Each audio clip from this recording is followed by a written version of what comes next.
भगवान श्री कृष्ण की मधुर बाल लीलाओं में श्री कृष्ण की मधुर बाल चेष्टाएं। भगवान ने अपनी बाल लीलाओं से यहाँ कह दिया कि कहीं कोई भूल ना जाए और जान ले कि ये भगवान हैं। ये षड ऐश्वर्य संपन्न हैं, सर्वशक्तिमान हैं, सर्वज्ञ हैं, सर्वविद्य हैं, सर्वाधार हैं, सर्वातीत हैं और इन ब्रजवासियों की दृष्टि में कोई भगवान नहीं है। बच्चा है, खेलता है और इसलिए बाल लीला बाल चेष्टा करता है। इसका अर्थ माया नहीं है। मैया को और मात्र स्थानीय गोपियों को भुला नहीं रहे हैं। सचमुच उनके प्रेम में अपने को बहाते हुए उन्हें बहा रही हैं। ये उनकी अप्रतिम अतुलनीय प्रेम अधीनता है, भक्त अधीनता है। सारे जगत के सामने, उन योगेंद्र मुनिंद्रों के सामने उनके चित्त में इनकी कल्पना तक नहीं आती। उनको दिखा रही हैं अपनी अतुलनीय धृतयवश्यता। अब नित्य नई नई लालसा जागृत होती है यशोदा के मन में और सखियों के मन में कि कोई नया नया आनंद फेर ले, नया नया खेल फिर हो, कोई नवीन अभिनय फिर आरंभ हो। रात हो गई और सब सो गए, पर ये प्रतीक्षा कर रहे हैं नवीन खेल की। गोपियों ने आकर के देखा कि अभी जग रहे हैं, सोया नहीं। आज जग क्या रहा है, सोया सोया ही नाच रहा है, पैरों को पटक रहा है और थई थई कर रहा है। सवेरा हुआ। आज उत्सव है नंद बाबा के यहाँ। जब से श्री कृष्ण आए तब से नंद रानी का घर और तमाम गोकुल उत्सव में हो गया। नित्य उत्सव है। सच बात है कि जहाँ भगवान रहते हैं वहाँ नित्य उत्सव रहते हैं और जहाँ भोग रहते हैं वहाँ नित्य रुदन रहता है। भोग जगत में हंसने में भी रोना ही हो रहता है और भगवत जगत में रोने में भी हंसना रहता है। ये भेद है इसका। रात काफी थी,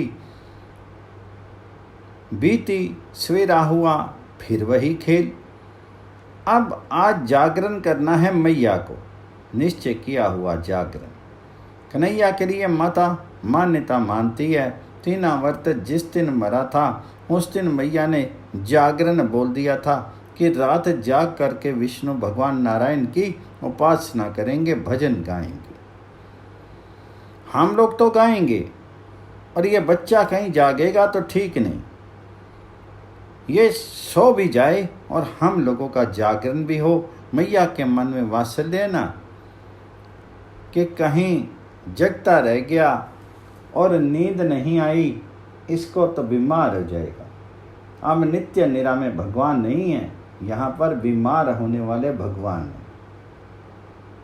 क्या करें? मन में एक बड़ा भाव था कि भगवान नारायण की उपासना नहीं करेंगे तो मुश्किल होगी, क्योंकि हमारा गोष्ठ जो है इसमें तमाम असुर बसे हैं। रात दिन आते हैं। ये गोष्ठ दुष्टों का आवास स्थान बन गया है। दोनों बालकों को छिपा करके रखते हैं, कभी बाहर भी नहीं जाने देते।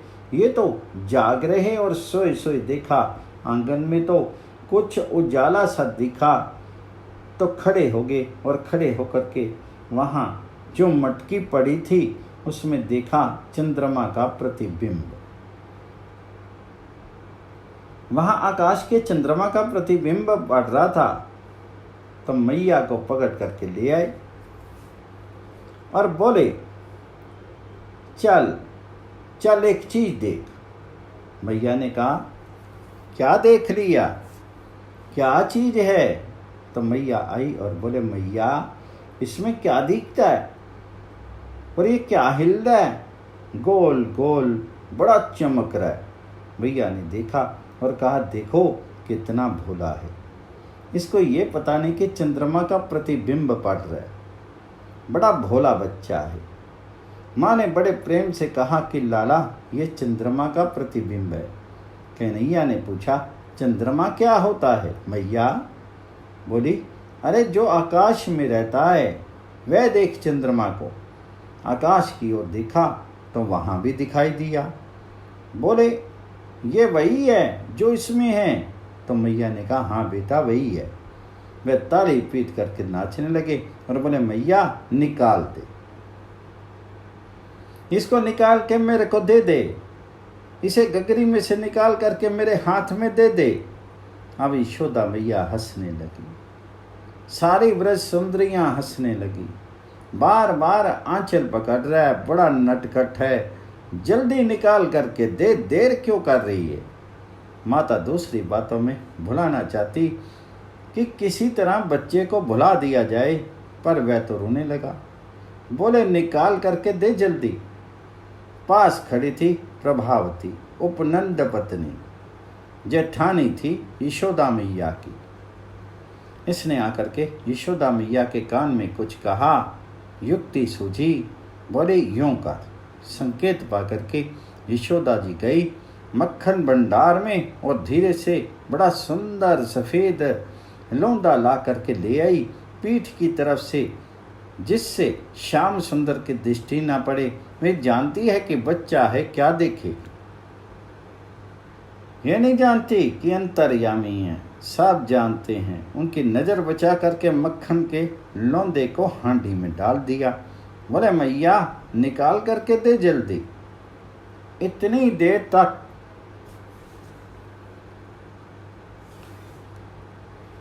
कहाँ चली गई थी? बोली, अच्छा अभी निकालती हूँ। रोने लगे तो इनके आंसू पोंछ करके बोली, आओ मेरे साथ, अभी देती हूँ। तब गगरी में हाथ डाल करके मैया ने माखन का लौंदा निकाल करके हाथ पर रख दिया। बोली, ये ले चंद्रमा तेरे हाथ में। गगरी को देखने लगे कि देखें इसमें भी निकला है कि नहीं। तो उनकी अपनी छाया पड़ गई और गोपियां भी झांकने लगी तो अंदर दिखा नहीं। अब आ गया हाथ में। बोले, अब तो बहुत अच्छा हो गया। श्री कृष्ण अब नवनीत का लौंदा लेकर के भागे। उनके पीछे पीछे यशोदा मैया भागी। गोपिकाएं गई कि कहीं बाहर जा कर के गिर न जाए। आज तो भीड़ लगी थी, दरवाजे से सटी तमाम गोपिकाएं खड़ी थी, इसलिए बाहर जा नहीं सके, सब भाग गई। तो गगरी अकेली खाली पड़ी थी। ये छठ से भाग करके गए, उसे देखा और बोले, अरे इसमें तो अभी दिखता है, ये तो माँ ने धोखा दिया। देखो ना, चंद्रमा उसके अंदर दिख रहा है। कहती है निकाल करके दे दिया, झूठ बोलती है।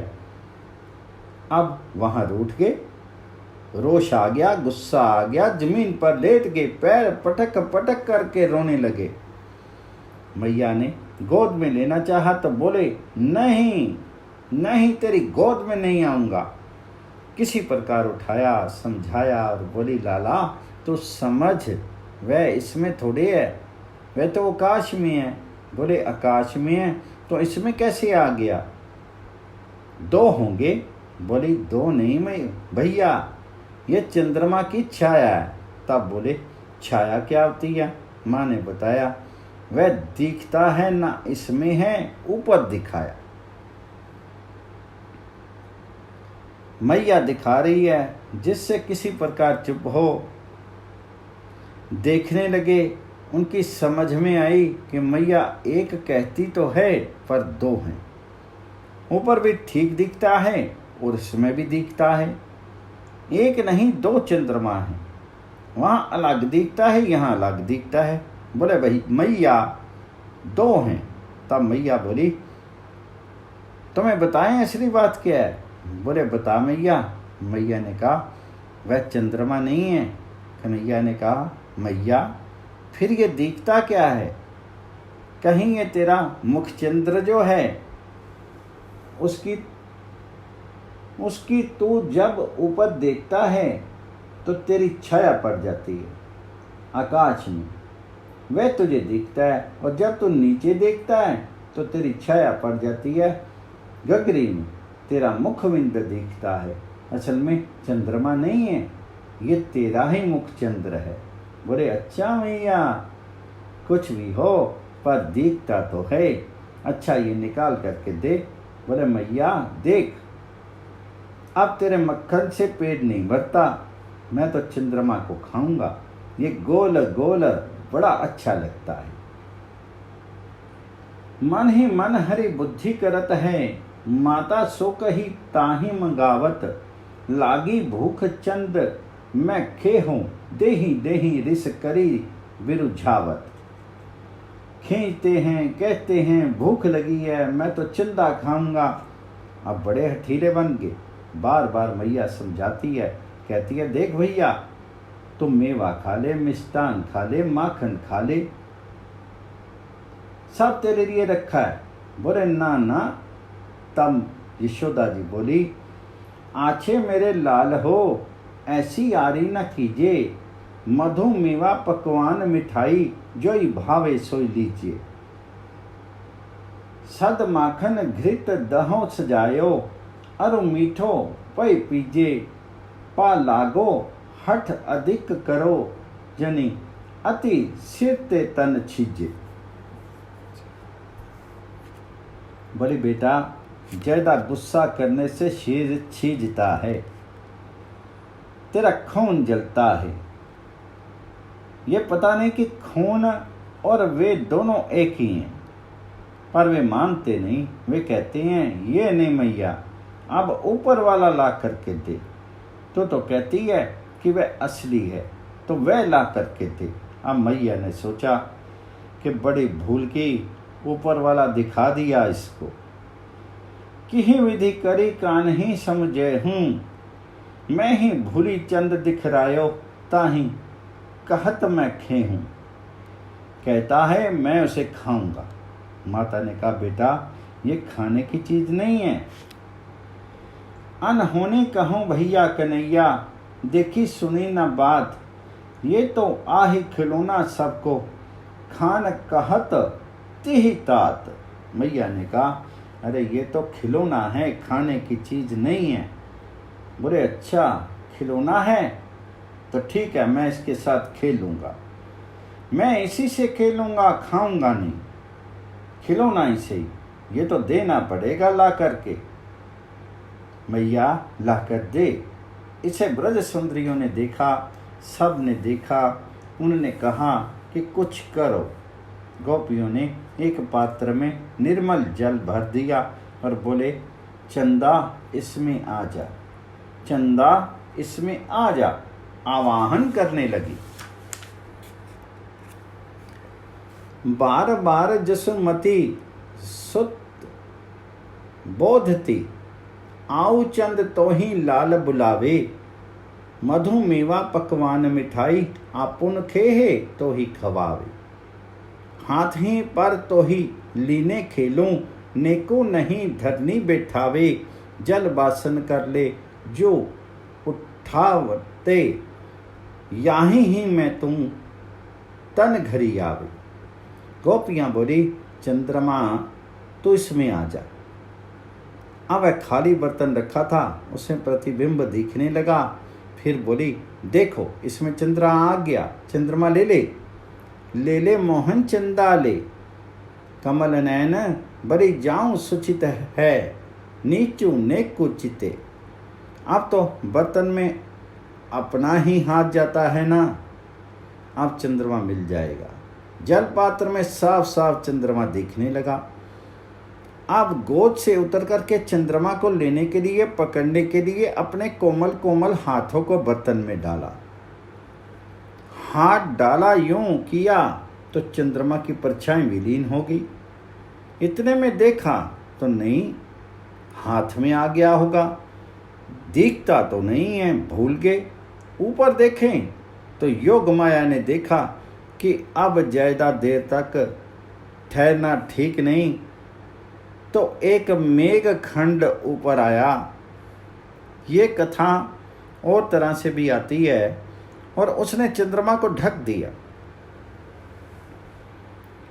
कन्हैया ने देखा कि चंद्रमा तो ऊपर विलीन हो गया। बोले मैया वे कहाँ गया? ऊपर दिखता नहीं, इसमें दिखता नहीं और मेरे हाथ में आया नहीं। माँ ने कहा लाला बताऊं? कहा बताओ।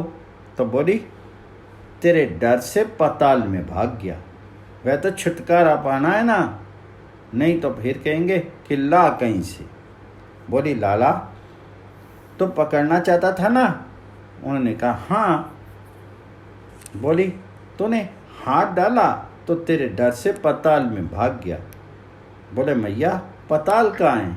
बता मुझे, उसे पाताल से लाना है। मैया बोली अच्छा पाताल की तो लंबी कथा है, तो मैं सुनाऊंगी। तुम मेरे साथ चल, तुझे कहानी सुनाऊंगी। मैया से पाताल की कहानी सुनने के लिए भगवान श्याम सुंदर चले। मैया ने सोचा कि इसको कहानी सुनाते सुनाते नींद आ जाएगी, आज सो जाएगा, फिर कल देखेंगे, कोई और युक्ति सोचेंगे। चंद्रमा की कई लीला में हैं कि आज की एक लीला। अब कन्हैया पाताल की कहानी मैया से सुनने के लिए चले गए और मैया कहानी सुनाने लगी। अब जागरण करने जो स्त्रियां आई थी, गोप सुंदरियां, वे बैठी थी। मैया ने थपकी देकर के लाला को सुलाया तो उन्हें नींद आ गई। तब स्त्रियों से कहा कि तुम एक काम तो करो, यहाँ क्या कर रही हो? आई हो जागरण के लिए या यहाँ खड़ी खड़ी देखने के लिए? तो मैया ने डांटा गोप सुंदरियों को, कहा नारायण के मंदिर में जाओ। नंद बाबा के घर में नारायण का मंदिर रखा, नारायण की उपासना होती बड़ी भक्ति के साथ। नंद बाबा और यशोदा मैया के नारायण इष्ट देव रहे। जब कोई संकट पड़े तो तुरंत नारायण को याद करें, संकट से नारायण छुड़ाते हैं, ये नियम है। गोपियों का मन ना करे। मैं बोली हम आई तो इसलिए थी, कोई गीत गाने वाली थोड़े आई थी यहाँ पर, और नारायण की पूजा तुम करो अपनी मन ही मन। गोपियाँ बोली। मैया ने कहा अच्छा जाओ निकलो। निकलना ही पड़ा तो देख लेती बार बार, किसी बहाने ही आ जाएं और मैया कहीं देख ले, वापस लौटा दे तो देखना ही मुश्किल हो जाए। किवाड़ बंद कर ले और बोले नहीं आने देंगे तुमको। गीत तो गाती नहीं। गोपियाँ मैया की बात मान करके नारायण मंदिर में गई। वे गई तो सही, पर मन में तो दूसरा नारायण बैठा हुआ है। इनके नेत्रों में, इनके मन में, इनके प्राणों में श्याम सुंदर समागे हैं। इनमें एक प्रकार का विलक्षण आश्चर्य में आकर्षण था। बच्चे हुए तो क्या हुआ, एक बार ये जिसकी ओर अपने उस मन से जो खींचने वाला मन है देख लेते, फिर वह अपने जीवन में इस जीवन का नहीं रह जाता, सब कुछ भूल जाता।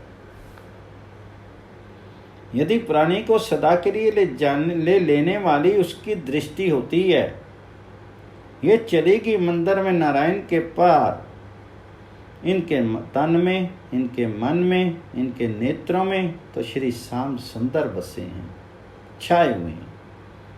ये वहाँ नारायण का गीत गाने लगी और नारायण का गीत गाते गाते भूल करके कन्हैया की बाल लीला गाने लगी। यशोदा ने सोचा कि ये क्या कर रही हैं, पगड़ी होगी लगती हैं। वहाँ यशोदा गई और बोली क्या कर रही हो तुम? नारायण का भजन करने आई थी कि लाला का गीत गाने आई थी? लाला के लिए ये जागरण है, तुम नारायण के गीत गाओ। बोली हाँ मैया आप गाएंगी। मैया को वहाँ से भेजा तो मैया फिर चलेगी लाला के पास। ये गाने लगी और गाते गाते फिर नारायण का नाम भूल गई। अब अपनी दशा का वर्णन करने लगी। कहा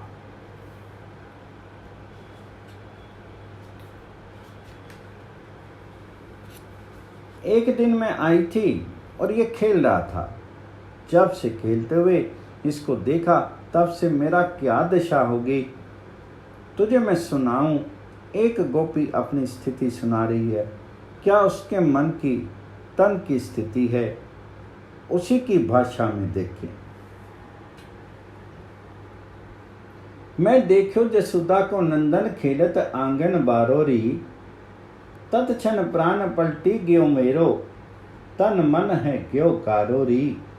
देखत आनी संचयो और अंतर, दे पलकनी को तारीरी, मोहि भ्रम भयो राखी, सखी और अपनो चहु दिसी भयो उच्चारोरी। जो गुंजा समतुलत समेरी, ताहू ते अति भारी री, जैसे बूंद परत बाद दी मैं, त्यों गुण ज्ञान हमारी री। हो उन माह की वे मोही महिया, परत न दे संभारो री। तरु मैं चीज की बीज माही, तरु दोहू में एक न न्यारी री। जल थल नम कानन घर भीतर, जहाँ लो दृष्टि पसारी री। तित ही तित मेरी नैन ही आगे, निरतत नंद दुलारी री। बाल कृष्ण भगवान जी की जय।